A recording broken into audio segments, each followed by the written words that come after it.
Net asset का हमने calculation किया, दो फॉर्मूले हम यूज कर सकते हैं, एक फॉर्मूला रेगुलर फॉर्मूला है, दूसरा फॉर्मूला अल्टरनेटिव फॉर्मूला है। नेट असेट को कैलकुलेट करने के बाद अब हमें यहाँ पर शेयर का वैल्यूएशन करना है।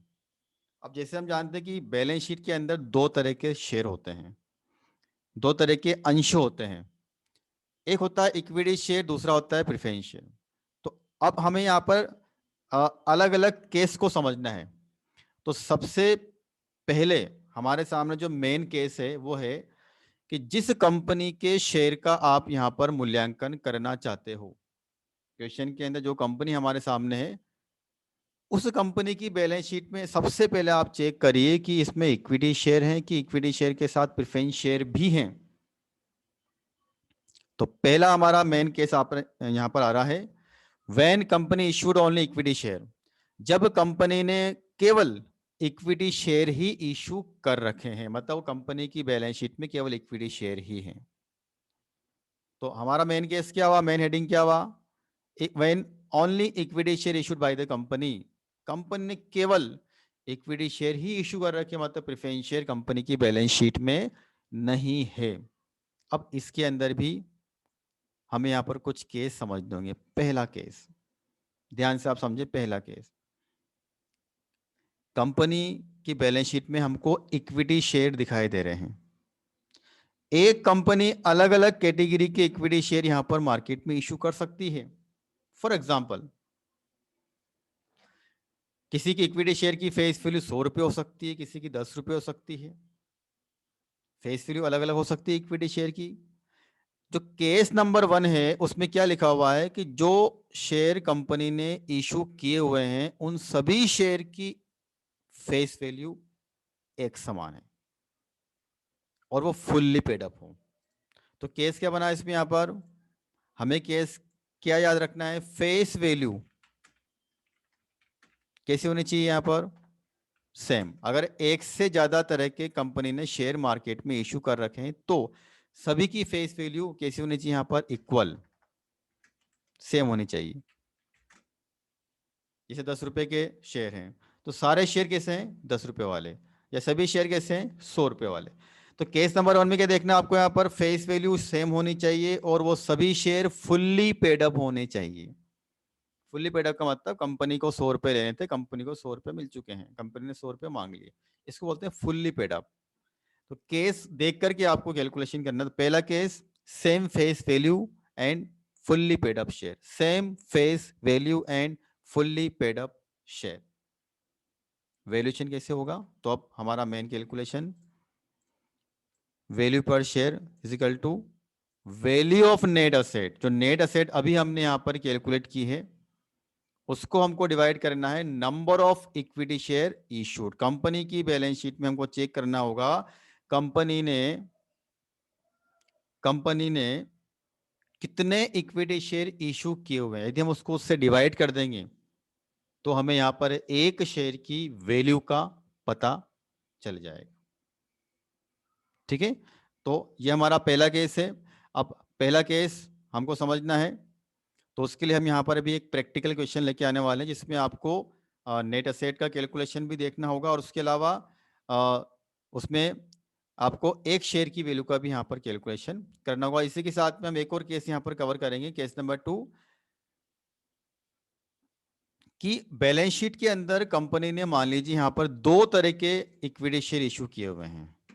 एक शेयर की फेस वैल्यू है 100 रुपीज और एक शेयर की फेस वैल्यू है 10 रुपीज, मतलब 5000 शेयर कंपनी ने 100 रुपीज की फेस वैल्यू वाले इशू किए हुए हैं और 7000 शेयर कंपनी ने यहाँ पर 10 रुपीज की फेस वैल्यू वाले इशू किए हुए हैं। इसका मतलब फेस वैल्यू अलग अलग है। ठीक है, different face value. Case number 2, different face value, अंशों का अंकित मूल्य अलग अलग हो लेकिन जो भी उनकी फेस वैल्यू है वो फुल्ली पेड अप है। ठीक है, तो उस केस में क्या होगा, हम जब नेट असेट का कैलकुलेशन करेंगे तो उस नेट असेट को इन दोनों कैटेगरी में डिवाइड करना होगा एक प्रोपोर्शनेट में। अब वो डिवाइड कैसे होगा उसके लिए हमको यहाँ पर एक केस प्रैक्टिकली समझना होगा। दो केस हम यहाँ पर एक साथ समझने वाले हैं। जब सभी शेयर की जो फेस वैल्यू है वो इक्वल हो और वो शेयर फुल्ली पेड अप हो। आपको केस याद करने पड़ेंगे। दूसरा केस बनेगा इसमें यहाँ पर कि अलग अलग फेस वैल्यू वाले शेयर कंपनी की बैलेंस शीट में आपको दिए हुए हैं, अलग अलग फेस वैल्यू, लेकिन वो सभी क्या है, फुल्ली पेड अप। ठीक है। कलर केम लिमिटेड की बैलेंस शीट हमको यहाँ पर 31 मार्च के दिन दी हुई है। कंपनी की बैलेंस शीट में 10,000 इक्विटी शेयर दिए हुए हैं आपको, 10 रुपए की फेस वैल्यू, 1 लाख रुपए की वैल्यू, रिजर्व दे रखा है, term loan, current liability, goodwill, fix asset, investment, current asset. ठीक है। अदर इन्फॉर्मेशन में हमको बोला हुआ है कि कंपनी ने जब अपने असेट का वैल्यूएशन किया तो फिक्स असेट जो बैलेंस शीट में दे रखी है 1,50,000 की, वो हो गई 210 पर। और गुडविल का वैल्यूएशन आपको करना है सुपर प्रॉफिट को 10 से मल्टीप्लाई करके, और 3 साल के प्रॉफिट हमको यहां पर दिए हुए हैं। एनआरआर दे रखी है 12% की। अब ये यहां तक की जो इंफॉर्मेशन है वो तो वैल्यूएशन ऑफ गुडविल को लेकर है। चैप्टर है हमारा वैल्यूएशन ऑफ शेयर। तो आप देखिए वैल्यूएशन ऑफ शेयर वाले चैप्टर में भी हमको पहले जो कैलकुलेशन करनी है वो गुडविल को लेकर करनी है। आया समझ में? उसके बाद इन्होंने क्या बोला, देखिए नेट असेट मेथड है। नेट असेट मेथड को बेस बना करके हमें यहां पर इक्विटी शेयर की वैल्यू निकालनी है। इक्विटी शेयर की वैल्यू हमको यहां पर कैलकुलेट करनी है। ठीक है। चलिए, तो जब हम यहाँ पर वैल्यूएशन ऑफ शेयर वाले क्वेश्चन करते हैं तो हमें गुडविल का वैल्यूएशन भी करना हो सकता है। कभी कभी किसी क्वेश्चन में यहाँ पर ही गुडविल खुद कैलकुलेट करके दे सकते हैं, लेकिन जो क्वेश्चन अभी हमारे सामने है उसमें हमें पहले यहाँ पर गुडविल का वैल्यूएशन करना होगा। अब गुडविल का वैल्यूएशन करने के लिए कौन सी मेथड है, सुपर प्रॉफिट मेथड।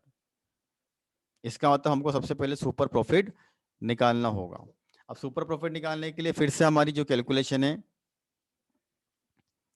वो क्या रहती है calculation, step number 1 adjusted profit, step number 2 average करना प्रॉफिट का, step number 3 future maintainable profit. Future maintainable profit निकालने के बाद फिर नॉर्मल प्रॉफिट आपको निकालना होता है। नॉर्मल प्रॉफिट के लिए आपको एवरेज कैपिटल एम्प्लॉयड की आवश्यकता होती है, और एवरेज कैपिटल एम्प्लॉयड के लिए आपको असेट माइनस लायबिलिटी करना होगा। ठीक है। चलिए अब हम कैलकुलेशन करते हैं।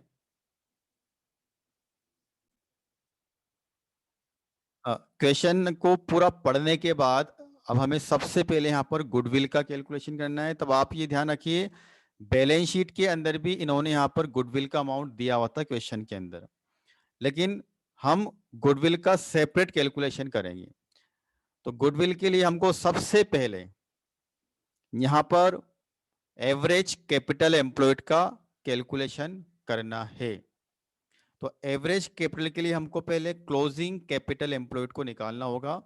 तो फॉर्मूला होता है असेट माइनस लायबिलिटी। असेट में हमको फिक्स असेट बैलेंस शीट में बुक वैल्यू पर दे रखी है, और क्वेश्चन में दिया हुआ था कि फिक्स असेट का वैल्यूशन आज कितना किया हमने, 2,10,000 रुपए।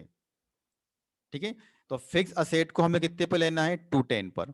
प्लस गुडविल का जब आप वैल्यूशन करते हो तो कैपिटल एम्प्लॉयड की कैलकुलेशन में इन्वेस्टमेंट आपको तभी लेना है जब वो व्यापारिक हो, ट्रेड हो।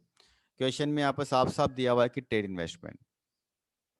अदर करंट एसेट दे रखी है 250 की, तो हमने 560 को देखा। उसमें से हमको लायबिलिटी माइनस करनी है, करंट लायबिलिटी, टर्म लोन, उसको माइनस किया तो क्लोजिंग कैपिटल एम्प्लॉयड हमारी आती है 3,60,000 रुपया।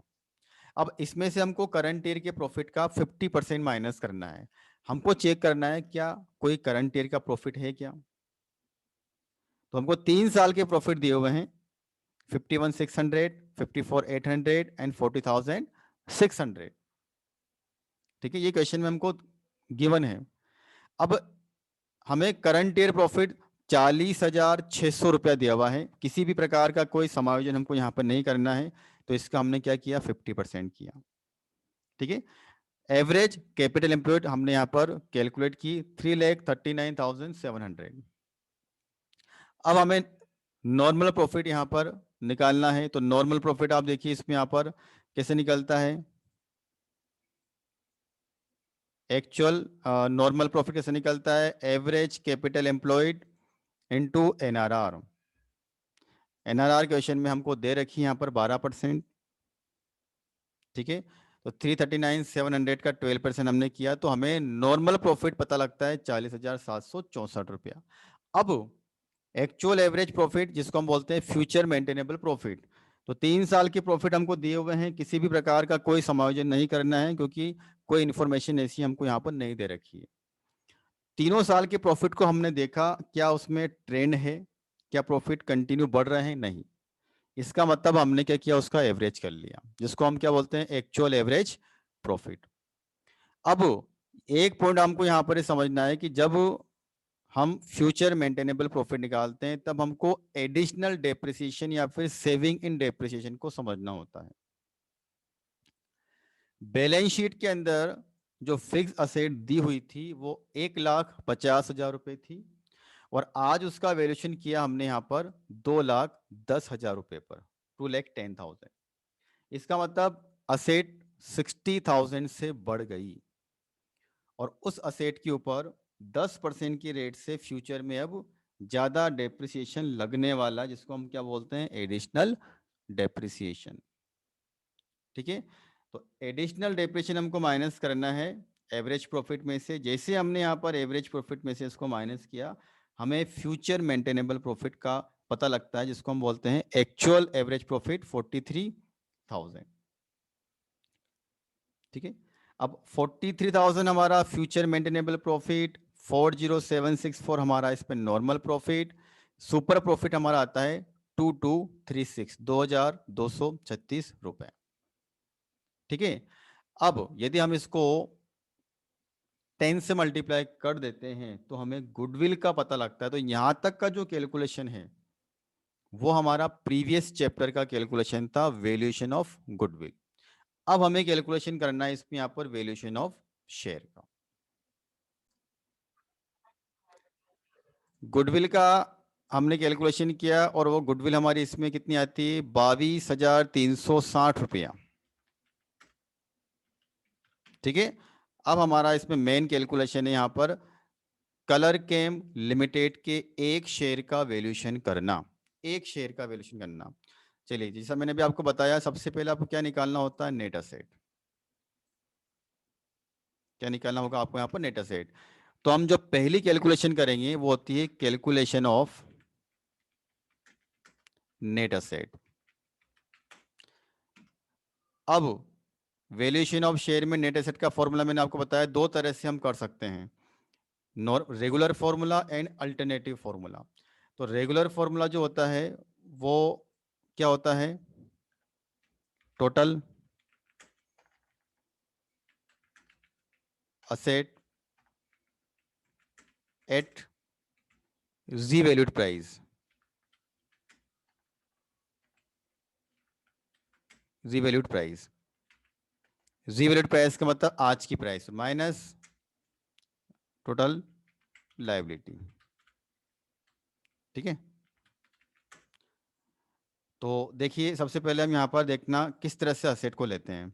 बैलेंस शीट को आप देखिए, बैलेंस शीट में गुडविल आपको दे रखा है, लेकिन वो गुडविल आपको नहीं लेनी है। 50,000 रुपये गुडविल जो आपने अभी कैलकुलेट की वो आपको लेनी है, क्योंकि गुडविल भी एक असेट है और वैल्यूएशन ऑफ शेयर आप यहाँ पर कर रहे हो।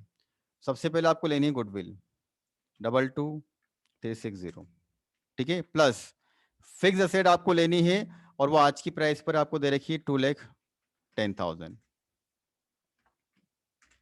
ठीक है। प्लस फिर आपको लेना है इन्वेस्टमेंट। जैसा मैंने आपको बताया हुआ है कि जब आप वैल्यूएशन ऑफ शेयर के लिए नेट असेट निकालते हो तब आपको इन्वेस्टमेंट हर केस में लेना है, चाहे वो ट्रेड हो या फिर नॉन ट्रेड हो, ठीक है। देखिए, गुडविल का वैल्यूएशन हमने कर दिया, ये प्रीवियस कैलकुलेशन। अब हम शेयर का वैल्यूएशन कर रहे हैं और उसके लिए नेट असेट निकाल रहे हैं, ठीक है। तो इन्वेस्टमेंट लेना है, चाहे वो ट्रेड हो या फिर नॉन ट्रेड हो। कितना लेना है, 1,00,000 रुपीज, ठीक है, प्लस अदर करंट असेट जो आपको बुक में दे रखी क्वेश्चन में 2,50,000, ठीक है। तो हमारे जो टोटल असेट है वो आती है, एक बार आप इसको जोड़ के देखें, ठीक है। 22,360 प्लस 210 प्लस 1,00,000 प्लस 250, 582360। एक बार आप भी इसको कैलकुलेट करके देख लें। 22,360 गुडविल एंड उसके बाद अदर एसेट मार्केट वैल्यू पे लेनी है, ठीक है। कैलकुलेशन करके देखें एक बार सभी।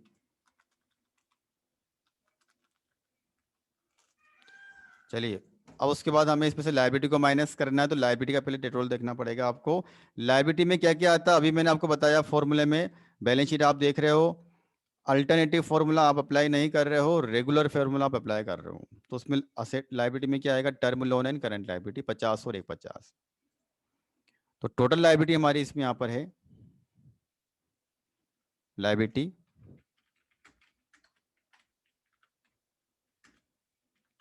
50,000 और 1,50,000, ठीक है।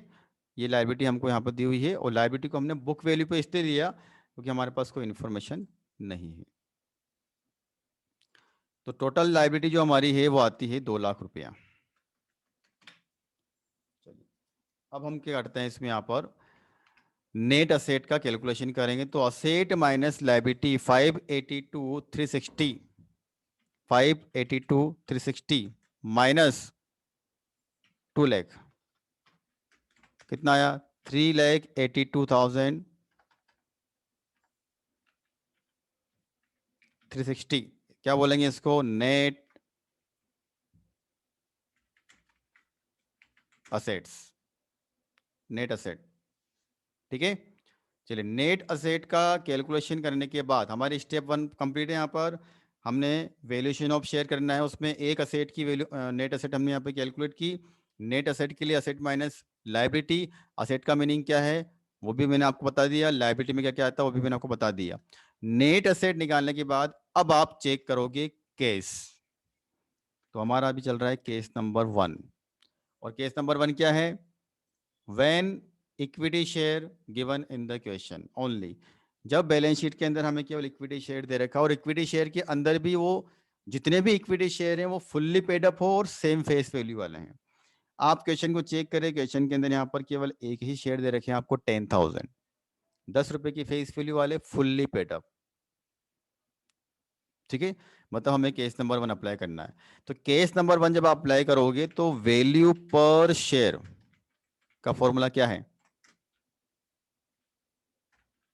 वैल्यू पर शेयर का फॉर्मूला क्या है, net asset upon divided by number of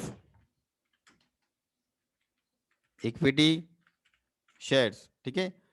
net asset upon number of equity share, outstanding equity share. चलिए, तो ये अब जब आप इस अब नेट असेट अभी हमने यहाँ पर कैलकुलेट की है। नेट असेट हमारी थी इसमें यहाँ पर 3,82,360, उसको आप डिवाइड करेंगे नंबर ऑफ इक्विटी शेयर। तो आप बैलेंस शीट चेक करें, बैलेंस शीट के अंदर 10,000 इक्विटी शेयर के नंबर आपको दे रखे हैं 100 रुपये वाले। आप डिवाइड करके देखें, आपका आंसर आएगा 382,360 अपॉन 10,000। इसका मतलब हमारा आंसर है 38 रुपया 236। वैल्यू पर शेयर इज इक्वल टू 38.236, ये रुपीज़। एक शेयर की वैल्यू है 38 रुपया लगभग 24 पैसा, ठीक है। चेक करिए आंसर 38.24 वैल्यू पर शेयर। कैसे किया कैलकुलेशन आपको समझना है।